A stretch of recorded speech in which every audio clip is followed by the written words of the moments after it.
नमस्कार नीलिमा किचन को आपण मानक अनेक अनेक स्वागत। आज मु आपण मानक सहित शेयर करी गोटे कप उषुना चाउल रे सिरिंज पिठा रेसिपी आरंभ करबा। आज रही पिठा सिरिंज पिठा तैयारी करबा पई एठी देखंतु मु गोटे कप उषुना चाउल को 2 ରୁ 3 घंटा पानी रे भिजै रखिथिले। चाउलटा भी भल भाबरे बतुरै जाईची। एबे हाकू शिळ रे ही बाटी नबा।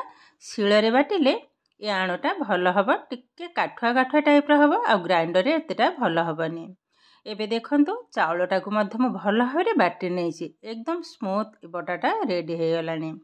जेहेतु ए पिठा पई टिके टाण ही दरकार तो एतेटा टाण लागिबने। एबे भल भाबरे टिके एभली भाबरे चकटी नबा। स्वाद अनुसार लूण को पके नेबी। एबे अल्प टिके पानी पकेबी। देखंतु एका थरे पानी ढालिबिने अल्प अल्प पकेबी।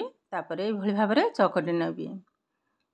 एकदम स्मूथ ही दरकार आउ टिके पानी लागिबा। भल भाबरे चकटी नबा। देखंतु भल भाबरे मध्य एभली भाबरे मु चकटी की मिसै नेछि। आउ आणटा ठीक एभली भाबरे ही हबो। सरी आण नुह ए बटाटा। एबे हाको साइड करनबा। भल भाबरे गोटे जगह रे करनेले।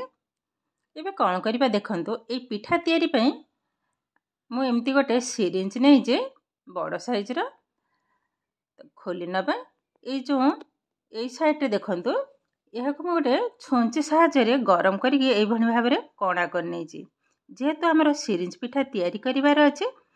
एबे कोन करिबा आधे रे ए चावल बटा को भल भाबरे सेट कर नबा। ये पिठाटा खाइबा को बहुत सुंदर लगे।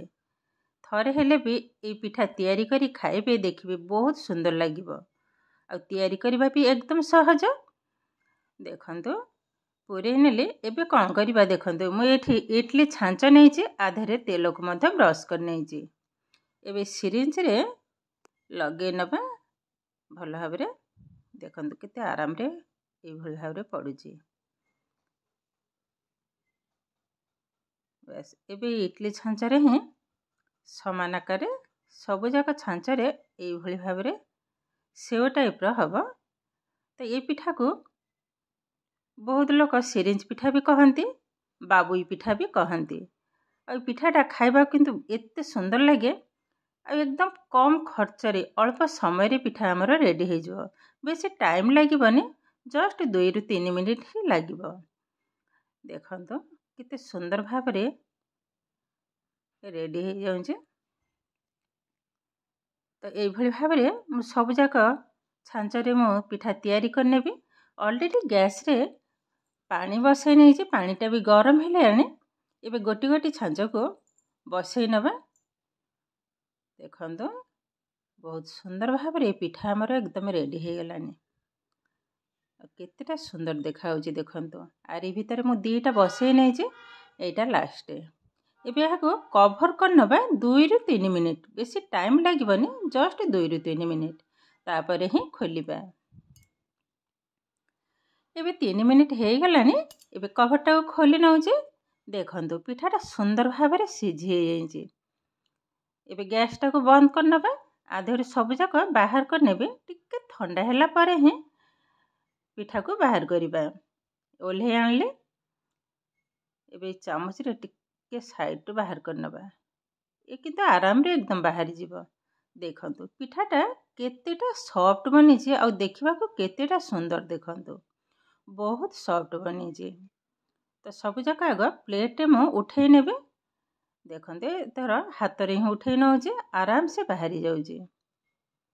आ ये पिठा को जे कोनोसी तरकारी जेमति कि घुगनी हो आलू कसा किंबा जे कोनोसी सॉस सहित मध खाई परिबे बहुत सुंदर लागिबो। देखंतु गोटे कप उषुना चाउल रे ढेर सारा पिठा हमर एकदम रेडी हो गलानी। आराम से 2-3 जण खाई परिबे। देखंतु प्लेट रे सब जाक मु बाहर कर नै जे। आ पिठाटा केतेटा सुंदर बनी छी देखंतु बहुत सुंदर बनी छी। जेहेतु आगो को आसुची रज तो एई भली भाबरे विभिन्न प्रकार पिठा तैयारी करी सांग साथी बंधु बांधव सहित खाइबार मजा नियंतु। तो ए किंतु हमर प्रस्तुत हो गला आजिर ସିରିଞ୍ଜ ପିଠା ବା ବାବୁଇ ପିଠା ରେସିପି। ଆଜିର ଭିଡ଼ିଓଟି ଆପଣମାନଙ୍କୁ କେମିତି ଲାଗିଲା କମେଣ୍ଟ କରିବାକୁ ଜମା ବି ଭୁଲିବେନି। ଆଉ ଯଦି ଭିଡ଼ିଓଟି ଭଲ ଲାଗେ ଲାଇକ୍ କରିବେ, ସେୟାର କରିବେ, ସବସ୍କ୍ରାଇବ୍ କରିବେ।